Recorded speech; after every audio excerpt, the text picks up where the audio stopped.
सुंदरपुर गांव में एक लकड़हारा रहता है।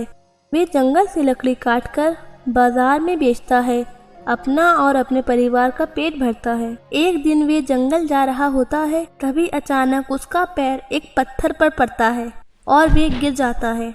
खड़ा होता है और फिर चलने लगता है। वे देखता ही नहीं है कि जिस पत्थर से वे टकराया है वे पत्थर नहीं बल्कि सोना है। वे चलता जाता है और एक पेड़ देखता है और उसे काटना शुरू कर देता है। लकड़ी इकट्ठा करके वे बाजार में लाता है और बेचता है। लकड़ी लो लकड़ी, लकड़ी लो लकड़ी। उसको बहुत देर हो जाती है पर उसकी लकड़ी नहीं बिकती है। कुछ देर बाद उसके पास एक व्यक्ति आता है। हाँ भाई, कितने का है ये गट्ठा? बाबूजी 50 रुपए का। 50 रुपए? इतना महंगा क्यों लूट रहे हो दिन दिहाड़े? 30 रुपए दूंगा, अगर देना हो तो दे दो।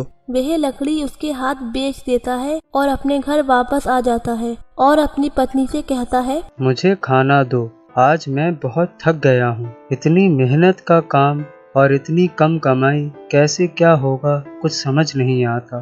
अरे मैं तो आपसे कई बार कह चुकी हूँ, आप ये काम छोड़ क्यों नहीं देते? पर आप मेरी बात सुनते ही कहाँ हैं। वैसे भी पेड़ काटना गलत है। वह उसकी बात नहीं सुनता है, खाना खाता है और सो जाता है। अगले दिन फिर जंगल में लकड़ी काटने जाता है। वे लकड़ी काट रहा होता है, तभी अचानक उसकी निगाह एक पेड़ पर पड़ती है। वह पेड़ दूर से ही चमक रहा होता है। वे ये देखकर हैरान हो जाता है और उस सुंदर पेड़ की ओर बढ़ता है, उसके पास पहुंचता है, उसको पास से देखता है और कहता है, हे भगवान, कितना सुंदर पेड़ है। मैंने अपने पूरे जीवन में ऐसा पेड़ नहीं देखा। और सोचने लगता है, अगर मैं इसको काटूं और इसकी लकड़ी ले जाकर बेचूं तो वो बहुत महंगी बिकेगी और मैं बहुत अमीर हो जाऊंगा। वे उस पेड़ को काटने की सोच लेता है। जैसे ही वे अपनी कुल्हाड़ी उस पेड़ पर मारता है काटने के लिए, वैसे ही कुल्हाड़ी सोने की बन जाती है। हाँ, ये कैसे हो सकता है?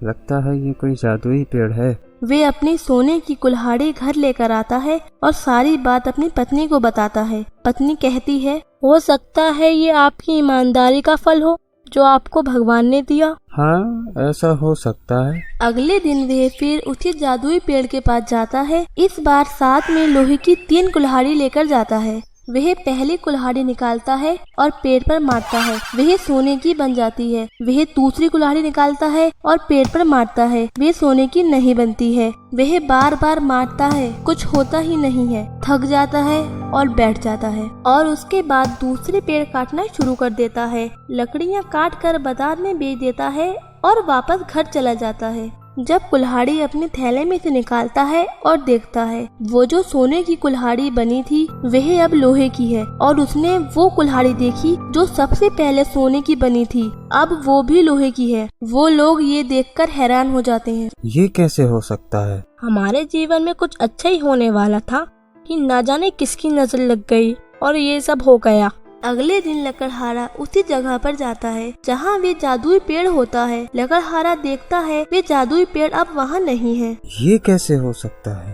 पेड़ गायब कैसे हो सकता है? कल तो यही था। तभी अचानक वे पेड़ वहाँ प्रकट होता है। ऐ लकड़हारे, तू बड़ा लालची है। हमने तुझे 3 मौके दिए ताकि तू पेड़ ना काटे और जो तुझे दिया उससे अपने जीवन को अच्छा कर सके, पर तू नहीं माना।